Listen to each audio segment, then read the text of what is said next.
times are tough and we need the money.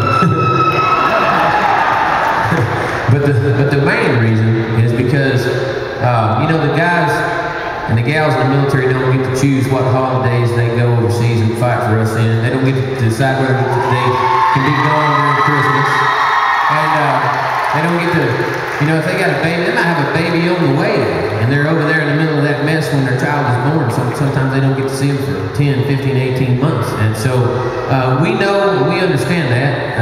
My family is a bunch of crazy military folks on both sides, and Kimberly, my wife, has an older brother who was serving the first Gulf War over in Iraq. And so, I mean, we get it. And I told her, I said, look, these baby birthday parties for 1-year-old babies, they don't know they're 1-year-old. They could care less.